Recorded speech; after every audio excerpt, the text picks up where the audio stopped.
लघु, छोटे और मध्यम उद्योग यानी एमएसएमई, जिन्हें भारत की अर्थव्यवस्था की रीढ़ माना जाता है, कोरोना काल में सबसे बुरा असर इन्हीं पर पड़ा। अब करीब 3 साल बाद एमएसएमई सेक्टर रफ्तार पकड़ता दिखाई दे रहा है, लेकिन पूरी रिकवरी के लिए अभी भी लंबा सफर तय करना बाकी है। नमस्कार, मैं हूं आपके साथ कविता थपलियाल। स्वागत है आपका बजट विशेष कंज्यूमर इज किंग में। इस खास शो में आज हम बात करेंगे देश के एमएसएमई सेक्टर की। अपने एक्सपर्ट गेस्ट पैनल से हम अहम मुद्दों पर चर्चा करेंगे, समझेंगे एमएसएमई की बजट से क्या उम्मीदें हैं, क्या मुद्रा योजना के तहत कर्ज सीमा बढ़नी चाहिए, एमएसएमई क्षेत्र पर लगने वाले टैक्स में कितनी कमी होनी चाहिए, वित्त मंत्री एमएसएमई के लिए किन मददगार नीतियों की घोषणा कर सकती है, एमएसएमई के लिए एनबीएफसी को क्या दिशा निर्देश दिए जा सकते हैं और एमएसएमई में रोजगार के साथ ही महिला भागीदारी को कैसे बढ़ाया जाए। इन तमाम मुद्दों पर आज हमारा फोकस होगा आज की इस खास पेशकश में। और हमारे साथ मेहमान के तौर पर खास पैनलिस्ट भी जुड़ गए हैं। Mukesh Mohan Gupta, president at chamber of Indian micro and small medium enterprises, doctor Alok Mishra, CEO director micro finance institution network, Surendra Singh Nahata, president MSME industrial association Noida, Sachindra Nath, VC और एमडी यूक्रो कैपिटल। आप सभी का स्वागत है हमारी इस बेहद खास पेशकश में। और मुकेश जी, आपसे समझना चाहेंगे क्योंकि कुछ डिमांड्स जैसे कि टैक्स स्ट्रक्चर में अगर उसको सिंप्लिसिटी की अगर बात करें, उसको सिंप्लीफाई करने की बात करें, तो इस पर बहुत तवज्जो दिया जा रहा है, इस पर जोर दिया जा रहा है कि टैक्स इम्प्लिकेशंस को, टैक्स स्ट्रक्चर को थोड़ा सा और आसान बनाया जाए, कहीं ना कहीं क्रेडिट की जो सीमा है उसे बढ़ाया जाए। लेकिन इसके अलावा भी हम देखना चाहते हैं कि कोविड के दौरान जिस तरह से सरकार ने कहीं ना कहीं सहायता दी है, मदद दी है, उसमें और इजाफे की मांग आ रही है। क्या कहेंगे आप मुकेश जी डिमांड्स को लेकर? जी देखिए, एमएसएमई जो एक बहुत ही इम्पोर्टेंट सेक्टर है, चाहे वो जीडीपी का कंट्रीब्यूशन की हम बात करें या फिर रोजगार की बात करें, जिसकी सबसे ज्यादा आज बात होती है, उसकी जो डिमांड्स हैं वो शायद काफी समय से जो डिमांड्स हैं वो एक तो टैक्स रिलेटेड आपने कहा, तो मैं दो भागों में इसको बांटूंगा, एक डायरेक्ट टैक्स और एक इनडायरेक्ट टैक्स। डायरेक्ट टैक्स की अगर हम बात करें तो हमारी 3-4 डिमांड्स हैं ऑनरेबल फाइनेंस। एक तो हमारी डिमांड ये है कि जो स्टार्टअप्स को कैपिटल गेन टैक्स का एग्जेम्पशन मिलता है, यानी अगर वो कोई अपनी पर्सनल प्रॉपर्टी बेचकर इन्वेस्ट करते हैं अपने बिजनेस में, तब उनको कैपिटल गेन की एग्जेम्पशन मिलती है। यही चीज एमएसएमई सेक्टर को जरूर मिलनी चाहिए। यानी जो एमएसएमई हैं वो अपना कई बार उनकी अपनी एसेट्स होती हैं, अपना घर होता है, अपना कोई और जो उनके पास प्रॉपर्टीज है वो भी बेचकर बेचारे, क्योंकि उनके पास आईपीओ या पब्लिक इशू जैसा कोई पॉसिबिलिटी नहीं होती फंड्स की, तो वो अपना प्रॉपर्टी बेचकर कई बार बिजनेस में लगा देते हैं। तो वहां जो इन्वेस्टमेंट करें उस पर हमारी डिमांड है कि कैपिटल गेन में टैक्स उनको मिलना चाहिए। एक और बहुत इंपॉर्टेंट जो स्टार्टअप्स को फैसिलिटीज है वो ये है कि उनको 3 साल तक नील टैक्स, यानी टैक्स का पूरा एग्जेम्पशन है, 100% एग्जेम्पशन आउट ऑफ 10 ईयर्स।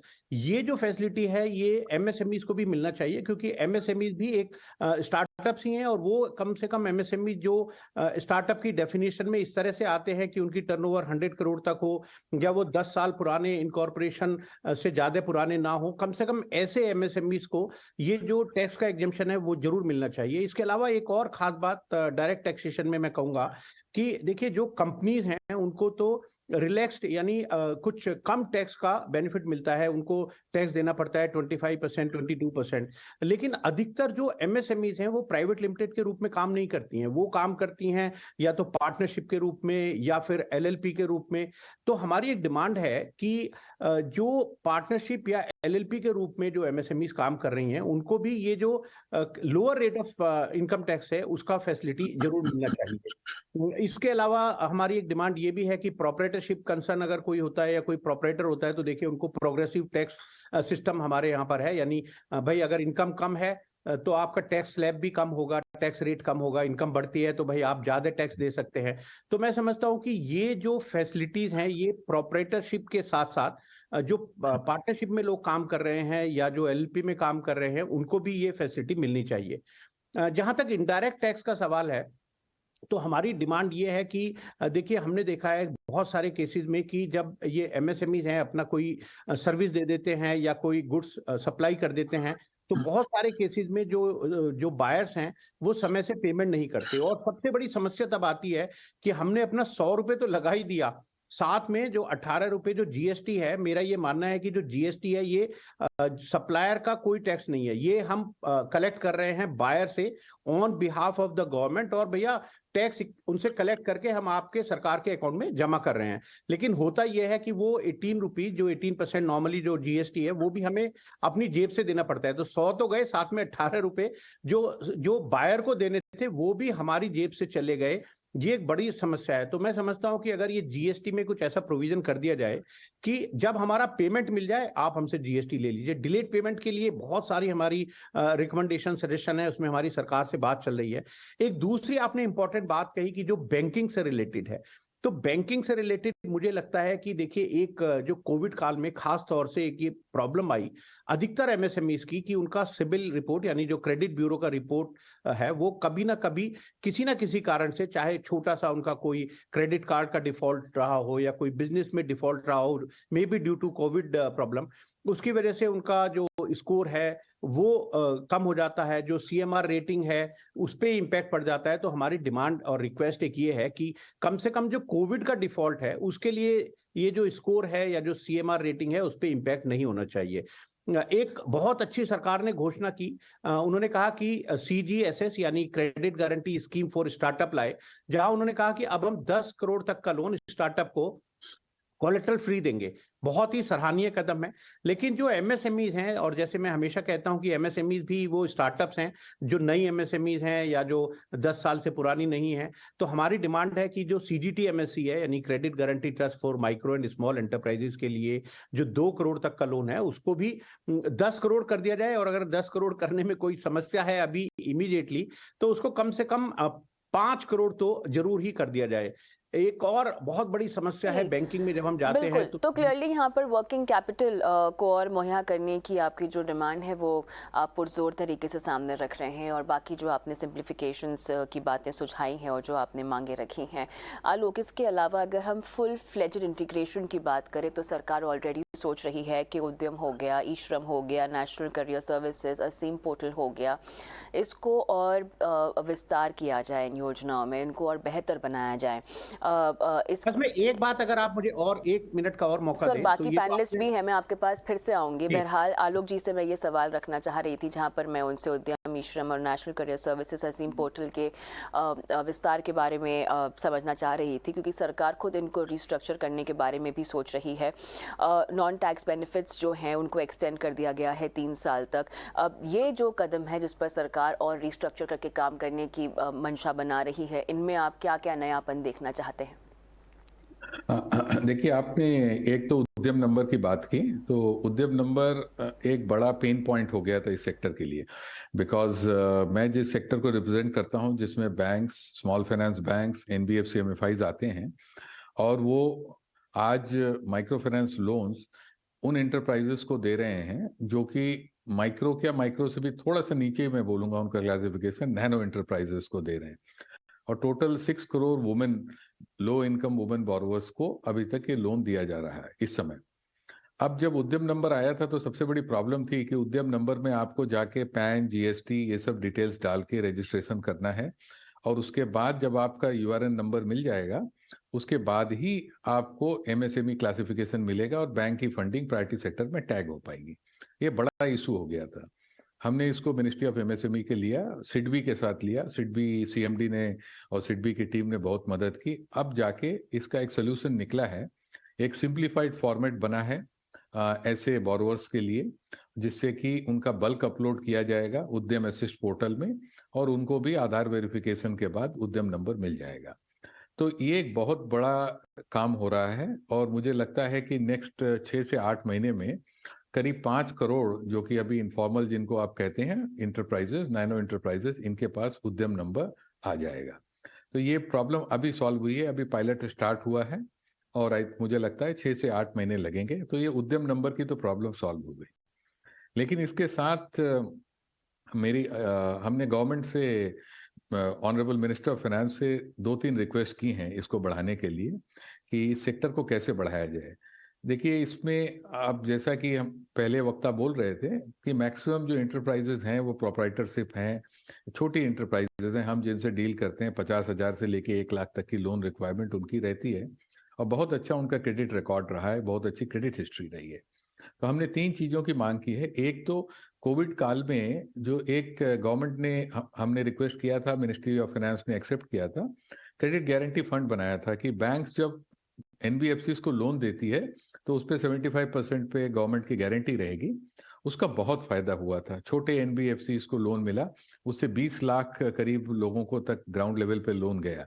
हमने बोला है कि अभी भी लिक्विडिटी सिचुएशन जो है स्मॉलर एनबीएफसीज के लिए उतनी अच्छी नहीं है, तो इस स्कीम को एक बार फिर से लॉन्च किया जाए। दूसरा, हमने एक रिक्वेस्ट किया है कि देखिए, जो फाइनल ग्राउंड लेवल पे नैनो एंटरप्राइजेस, माइक्रो एंटरप्राइजेस को लेंड करते हैं उसमें एनबीएफसीज की भागीदारी ज्यादा है, खासकर एनबीएफसी एमएफआईज की माइक्रो फाइनेंस के थ्रू।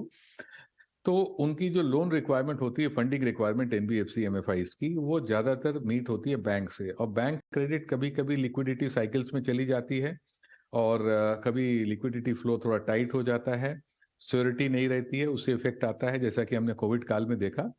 तो हमने रिक्वेस्ट किया है कि एक 20,000 करोड़ की एक रीफाइनेंस फैसिलिटी सिडबी के अंतर्गत क्रिएट की जाए, जिससे कि एक एश्योर्ड लिक्विडिटी सपोर्ट रहे एनबीएफसी एमएफआईज को, ताकि नीचे के माइक्रो नैनो एंटरप्राइजेस को सपोर्ट किया जा सके।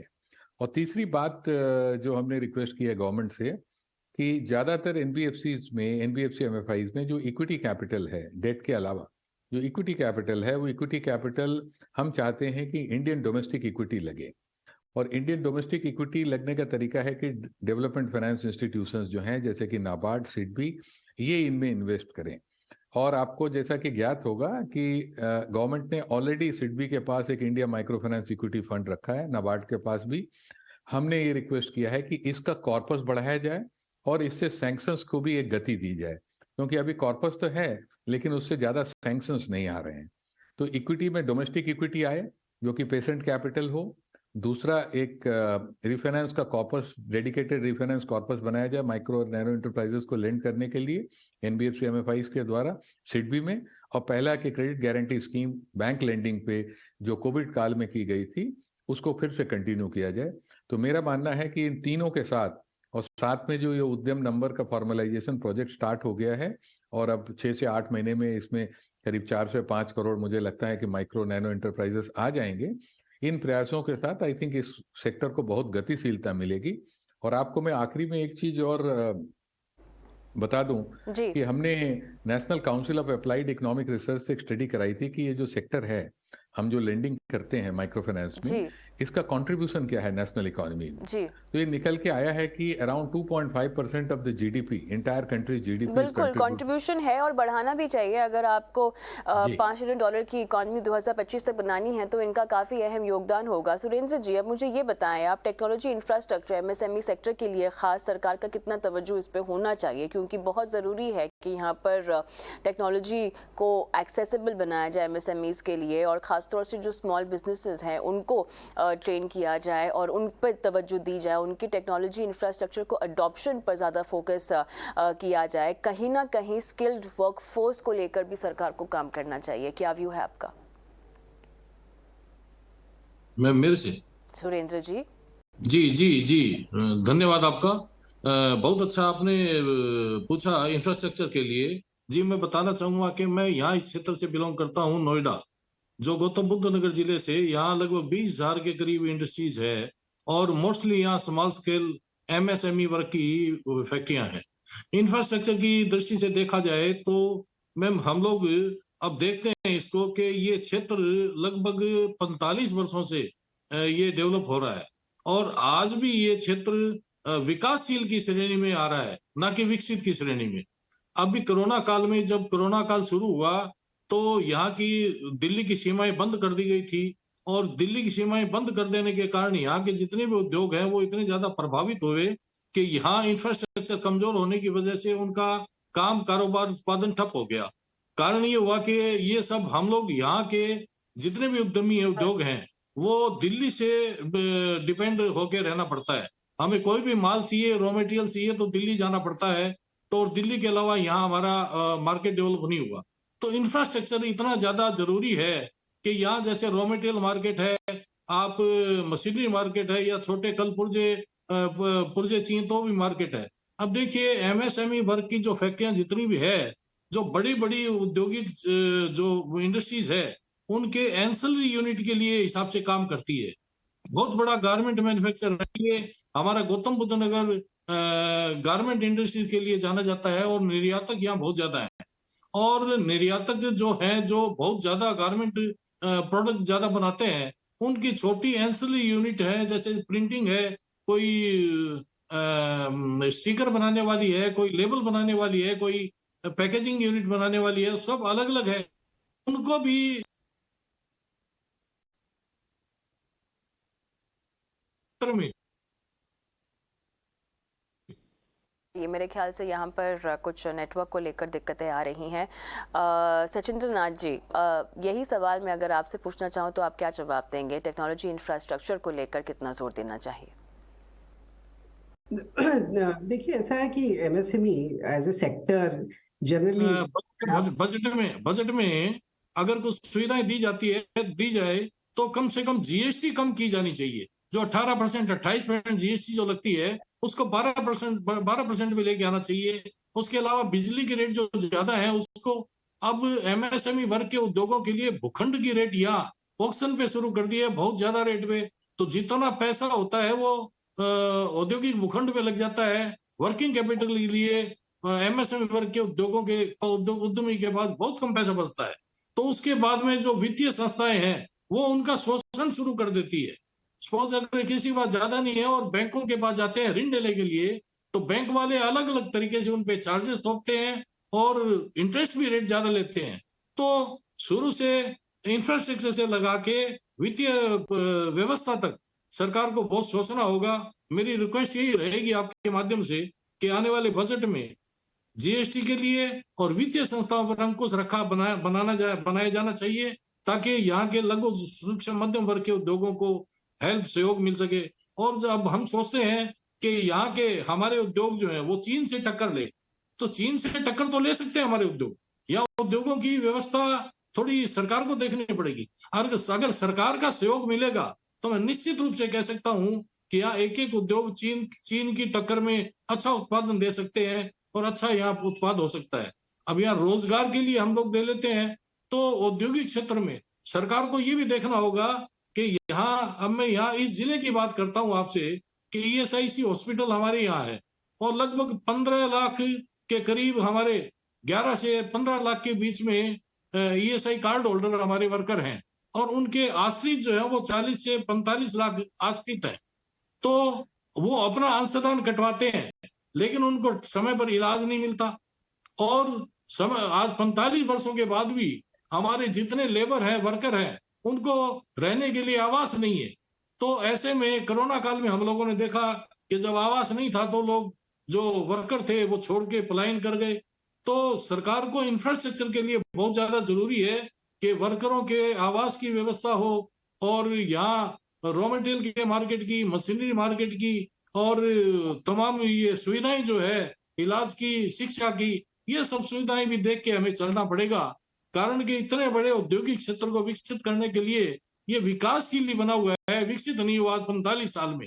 आज हम लोग कहाँ की बात करते हैं, फोकस और बिल्कुल इसी पर फोकस होना चाहिए सरकार का। चर्चा को आगे बढ़ाते हैं। सचिंद्र जी, आप कुछ कह रहे थे, जो सवाल मैंने पूछा था यहाँ पर, लेकिन साथ ही आप मुझे बताइएगा कि मुद्रा लोन स्कीम को लेकर और कितना आगे बढ़ना चाहिए सरकार को, बिकॉज ये काफी फायदेमंद योजना है। देखिए, मुद्रा एमएसएमई के लिए एक माध्यम है। ये मैं आपको एक एग्जांपल बताता हूँ। यूग्रो में हमने 2019 में एमएसएमई डेडिकेटेड लेंडिंग एनबीएफसी खड़ी करी। 4 साल के पीरियड में, जिसमें 1.5 साल करीब कोरोना था, हमने करीब 8,000 करोड़ की फाइनेंसिंग की है। 5,000 करोड़ की हमारी लोन बुक है, और 38,000 एमएसएमईज को हमने ऋण देने में ऋण प्रदान किया है। सबसे बड़ी समस्या तो मुद्रा तो एक स्कीम है, बट सबसे बड़ी समस्या है that NBFC as a sector MSME को लोन देने में ज्यादा समर्थ है। इसके कई रीजन है। एक, अब आप देख रहे हैं नेक्स्ट 1 से 1.5 डिकेड जीएसटी और डिजिटाइज बैंकिंग और ब्यूरो की वजह से एमएसएमई को डिजिटल बेसिस पे लोन देना बहुत आसान हो गया और एनबीएफसी इस पे काफी ज्यादा बड़ा काम कर रही है। सबसे बड़ा चैलेंज है कि एनबीएफसी की जो फाइनेंसिंग आती है वो आती है बैंकों से। बैंक अभी भी एनबीएफसी को देखते हैं, या तो वो चले जाते हैं बहुत बड़ी एनबीएफसी को पैसा देने जो कि एमएसएमई फाइनेंसिंग में नहीं है। जितनी भी आप ट्रिपल ए एनबीएफसी देखेंगे इन इंडिया में, वो तो या तो कंज्यूमर फाइनेंसिंग में है या कमर्शियल व्हीकल फाइनेंसिंग में है, बट एमएसएमई के लिए कोई लार्ज बड़ा प्लेटफॉर्म नहीं है। एक आपको मैं एग्जांपल देता हूं, जब पार्शियल क्रेडिट गारंटी स्कीम आई थी 2019 और 2020 में, और जब इमरजेंसी क्रेडिट लाइन आई थी, बैंकों का finance to NBFC multiple fold हो गया था। पार्शियल क्रेडिट गारंटी में जो गवर्नमेंट ने गारंटी दी थी उसमें गवर्नमेंट को 1 रुपए का भी आज तक लॉस नहीं हुआ है। सो अगर गवर्नमेंट बिना अपना कोई धन लगाए या पूंजी लगाए एनबीएफसी की जो आगे हम लोन देते हैं टू एमएसएमई, उसके लिए एक क्रेडिट गारंटी स्कीम बनाए जो कि लोन को गारंटी नहीं करे, बट बैंक जो फाइनेंस करते हैं एनबीएफसी को उसका एक पोर्शन अगर गवर्नमेंट गारंटी करे, सो बहुत लार्ज लिक्विडिटी जो बैंक्स में टैप्ड है वो smaller and medium size NBFC को आने लग जाएगी। सो एक तो ये बहुत बड़ी आवश्यकता है, आलोक जी भी जी कह रहे थे, लेकिन I think so MSME financing ये ज्यादा एक्सेलरेट हो सकती है एनबीएफसी से। दूसरा बहुत एक बड़ा कदम उठाया गया इन फॉर्म ऑफ को लेंडिंग, जहां पे आरबीआई ने 2019 और फिर 2020 में ये एक स्कीम बनाई कि एनबीएफसी के माध्यम से बड़े बैंक एमएसएमई को या प्रायोरिटी सेक्टर लोन को एक्सटेंड कर सकते हैं। अभी उसमें प्रॉब्लम यह है कि लार्ज बैंक्स उनका जो क्रेडिट देखने का तरीका है और जो एमएसएमई फोकस एनबीएफसी है या डिजिटल एनबीएफसी है उनका जो क्रेडिट देखने का तरीका है, दोनों में बहुत बड़ा फर्क है और ये अभी गैप नहीं हो रहा है। हम बहुत दिनों से ये डिमांड कर रहे हैं कि को लेंडिंग में भी अगर गवर्नमेंट एक स्कीम बनाती है कि अगर एक बैंक एक एनबीएफसी के साथ 1000 करोड़ की को लेंडिंग करता है, एक certain portion of that loan is also guaranteed by the government. आप ये देखेंगे कि हम लोग 1 करोड़ 5 लाख से 1 करोड़ टर्नओवर 5 करोड़ टर्नओवर वाले एमएसएमई को फाइनेंसिंग करते हैं। हमारा ये विचार है कि जितना छोटा बिजनेस होता है ना, वो एक एंटरप्रेन्योर चलाता है, उसका जो क्रेडिट रिस्क है वो लोएस्ट होता है, बट ये जनरल प्रिजम्पशन है लेंडिंग इंडस्ट्री में कि छोटा व्यापारी बहुत ही रिस्की है। मेरा ये मानना है कि जितना डिजिटाइजेशन होता रहेगा, जितने एमएसएमई फॉर्मल इकोसिस्टम में थ्रू जीएसटी आते रहेंगे, अभी क्रेडिट करना नॉन कोलैटरल बेस बहुत आसान है, बट इसको जो है वो एक्सप्लोर करने के लिए और बैंकिंग सिस्टम की लिक्विडिटी को एनबीएफसी के पास लाने के लिए एक government intervention, not in form of giving money but in form of providing a guarantee structure is now is a very emergent need and budget allocation can be done for that. And third, जो सबसे आखिर में है, NBFCs की एक ये हमेशा समस्या रहती है, उनको ये पता नहीं होता कि कब उनको ऋण आना बंद हो जाएगा, बिकॉज बैंकों की अपनी नीड है, जरूरत है और वो कंटिन्यूअसली डिपेंडेंट होते हैं बैंक्स पे या कैपिटल मार्केट पे। तो बैंकों के पास तो आरबीआई है जो लास्ट माइल लिक्विडिटी है, एनबीएफसी के पास ऐसा कोई माध्यम नहीं है। इसके लिए भी एक गवर्नमेंट को एक लिक्विडिटी व्हीकल क्रिएट करनी चाहिए, या तो सिडबी के माध्यम से कर सकते हैं, नाबार्ड के माध्यम से कर सकते हैं, या एक इंस्टीट्यूशन क्रिएट कर सकते हैं जो कि आरबीआई से पैसा बोरो करके जब भी एनबीएफसी को लिक्विडिटी नीड हो टेम्परेरी वो लिक्विडिटी प्रोवाइड कर सके। ओवरऑल सिस्टम इससे बहुत ज्यादा इंप्रूव करेगा। हमारा देश और उसमें लोगों का रोजगार बड़ी इंडस्ट्री नहीं कर सकती है, ये सारा काम छोटे व्यापारी एमएसएमई करते हैं और क्रेडिट उसके लिए बहुत ज्यादा जरूरी है। अगर मेरा टर्नओवर 50 लाख रुपए है और उसको मुझे 1 करोड़ ले जाना है, उसके लिए मुझे 50 लाख का क्रेडिट चाहिए, और अगर ये क्रेडिट 5 दिन में, 4 दिन में, 3 दिन में मिलना शुरू हो जाए किसी भी माध्यम से, तो आप देखेंगे कि हमारा GDP growth, employment and social structure जहां पे लोग छोटे शहरों में ही रहेंगे, उनको रोजगार मिलेगा, बहुत जल्द संभव है। चलिए, तो ये तमाम मांगे इंडस्ट्री रिप्रेजेंटेटिव्स ने रखी। बहुत बहुत धन्यवाद इसी के साथ आप सभी का शो पर आने के लिए और अपनी बजट उम्मीदें हमारे साथ साझा करने के लिए। उम्मीद करते हैं कि अब की बार ऐलानों की और अच्छे ऐलानों की बौछार हो एमएसएमई सेक्टर के लिए भी। और इसी के साथ मुझे भी इजाज़त दें। नमस्कार।